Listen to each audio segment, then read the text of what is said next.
Assalamualaikum warahmatullahi wabarakatuh. Waalaikumsalam warahmatullahi wabarakatuh.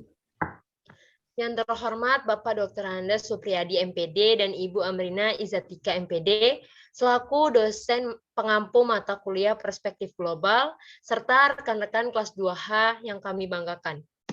Puji syukur kehadirat Allah Subhanahu wa taala dan sholawat serta salam semoga tetap tercurahkan kepada baginda Rasulullah Muhammad SAW karena telah memberikan rahmat keselamatan dan kesehatan sehingga kita dapat berkumpul di ruang virtual ini dengan keadaan sehat dan tak kurang dari suatu apapun.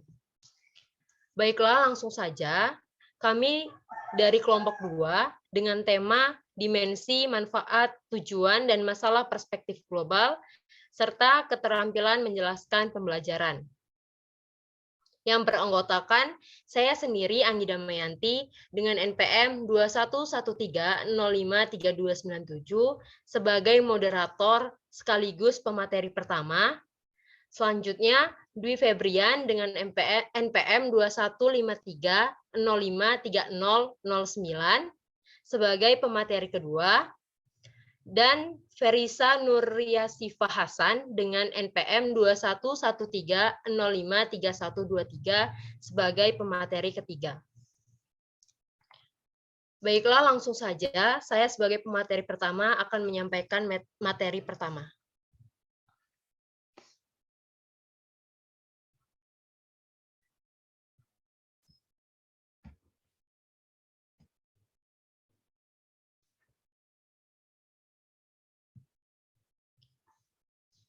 Dimensi perspektif global.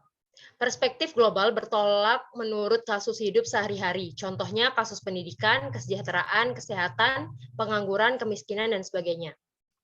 Dalam kaitannya menggunakan budaya pada era globalisasi, maka Giansar Mimbang 1990 mengajukan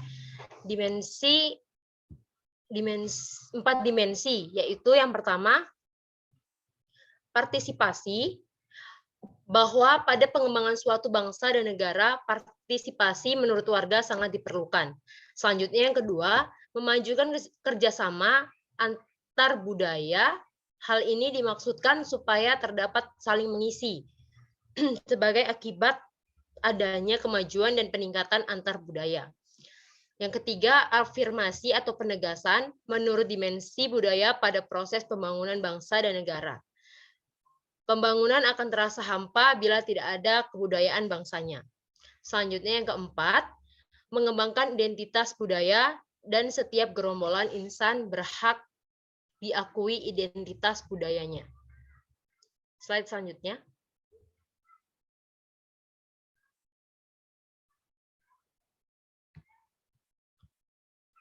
Sementara itu, Henfei 1976 pada bukunya yang sangat terkenal, An Attainable Global Perspective, mengungkapkan 5 dimensi menurut perspektif global, yaitu sebagai berikut.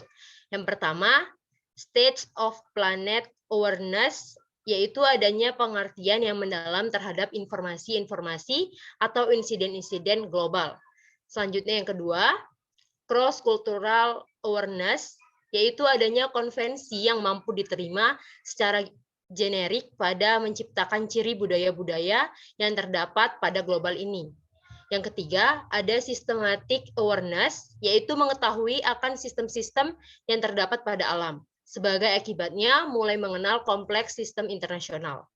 Selanjutnya yang keempat, ada option for participation, yaitu mengetahui taktik-taktik yang sempurna sebagai akibatnya bisa berpartisipasi menggunakan baik pada menghadapi informasi-informasi yang terjadi pada taraf lokal, nasional, sampai internasional.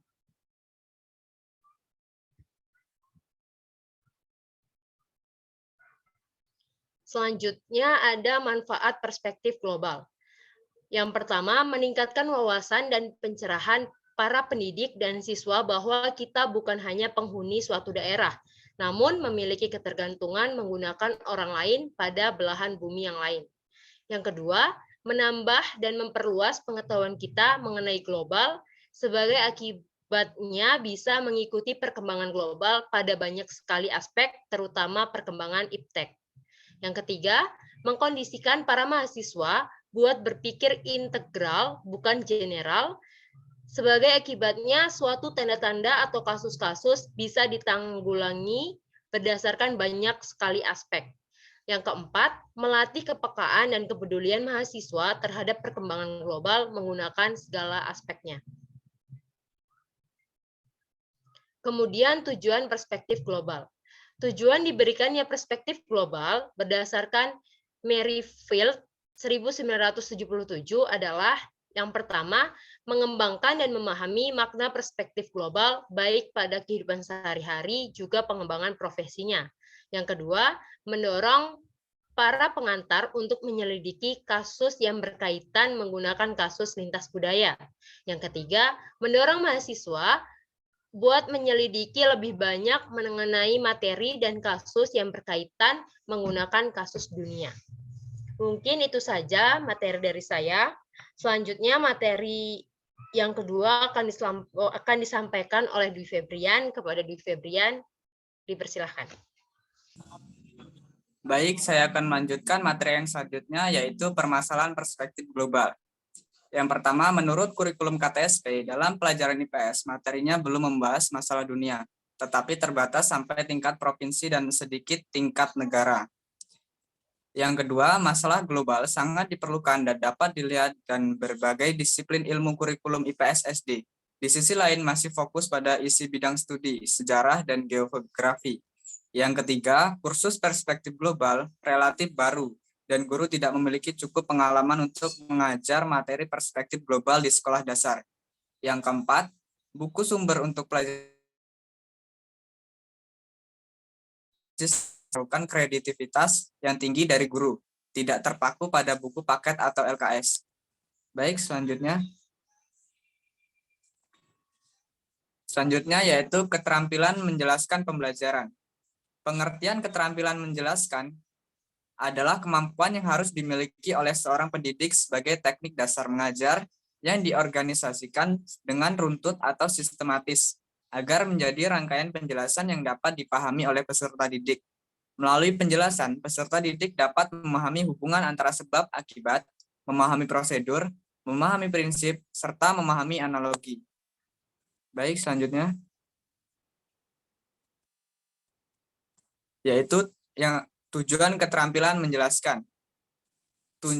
Tujuan dari penggunaan penjelasan dalam proses belajar menurut Marno antara lain yang pertama yaitu agar dapat membimbing pikiran peserta didik dalam memahami konsep prinsip dalil atau hukum-hukum yang menjadi bahan pelajaran. Yang kedua, agar memperkuat struktur kognitif peserta didik yang berkaitan dengan bahan pelajaran. Yang ketiga, membantu peserta didik dalam memecahkan masalah.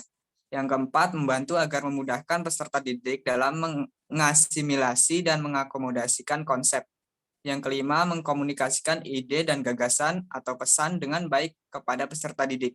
Yang keenam, melatih peserta didik agar dapat mandiri dalam mengambil keputusan. Yang ketujuh, melatih peserta didik agar berpikir logis serta kritis apabila penjelasan guru kurang sistematis. Baik, mungkin itu penjelasan dari saya kembalikan kepada moderator. Terima kasih kepada Dwi Febrian yang telah menyampaikan materi. Materi selanjutnya akan disampaikan oleh Ferisa. Kepada Ferisa, dipersilahkan. Baik, terima kasih moderator. Selanjutnya, prinsip-prinsip menggunakan keterampilan menjelaskan. Prinsip-prinsip menjelaskan menurut Kamulyan 2014-49 antara lain, yang pertama, penjelasan harus dapat disesuaikan dengan kemampuan serta karakteristik dari peserta didik. Yang kedua, penjelasan harus diselingi dengan tanya jawab. Yang ketiga, materi penjelasan harus dikuasai dengan baik oleh pendidik. Yang keempat, penjelasan harus sesuai dengan tujuan pembelajaran. Yang kelima, materi yang dijelaskan harus bermanfaat dan bermakna bagi peserta didik. Yang keenam, dapat menjelaskan serta harus menyertai contoh-contoh yang konkret dan dikaitkan dengan kehidupan sehari-hari. Selanjutnya, Komponen-komponen keterampilan menjelaskan. Komponen yang sangat perlu diperhatikan dalam keterampilan menjelaskan menurut ALMA 2009 yaitu diantaranya yang pertama clarity. Clarity meliputi yang pertama kejelasan penggunaan bahasa secara fasih, yang kedua kejelasan dalam menyatakan sesuatu ide secara eksplisit, yang ketiga upaya untuk menghindari kekaburan. Yang kedua illustration and examples atau pemberian ilustrasi dan contoh. Ilustrasi merupakan penggambaran dari ide yang telah disampaikan. Fungsinya untuk memperjelas ide sehingga tidak menimbulkan tafsiran yang kabur. Kemudian contoh diberikan untuk mengkonflikkan ilustrasi yang diberikan, fungsinya untuk menghindari terjadinya verbalisme. Yang ketiga yaitu emfasis atau penekanan. Emfasis dilakukan dalam bentuk penggunaan variasi diantaranya suara, isyarat, dan penggunaan media atau sumber pengajaran. Kemudian yang terakhir feedback, pengambilan umpan balik. Hal ini dilakukan dengan beberapa maksud atau kepentingan. Kepentingan itu antara lain sebagai evaluasi sederhana, kemudian menciptakan situasi baru dan menumbuhkan minat belajar. Cara yang dapat dilakukan diantaranya mengkaji pemahaman siswa, mengkaji minat siswa, serta mengendalikan sikap dan perilaku siswa. Kemudian, tahap-tahap dalam keterampilan menjelaskan. Yang pertama, menyampaikan informasi. Yang kedua, isi yang disampaikan menunjukkan apa atau bagaimana suatu hal terjadi sebenarnya. Yang ketiga, isi yang disampaikan menunjukkan mengapa atau untuk apa sesuatu terjadi demikian. Yang keempat, memberi motivasi. Yang kelima, mengajukan pendapat pribadi. Yang keenam, pemberian contoh. Dan yang terakhir, tahap akhir. Baik, sekian materi dari saya kembalikan kepada moderator. Diucapkan terima kasih kepada Ferisa yang telah menyampaikan materi. Baiklah, itulah tadi penyampaian materi dari kelompok kami. Terima kasih atas perhatiannya. Mohon maaf apabila terdapat salah kata, dan kami akhiri. Wassalamualaikum warahmatullahi wabarakatuh. Waalaikumsalam warahmatullahi wabarakatuh.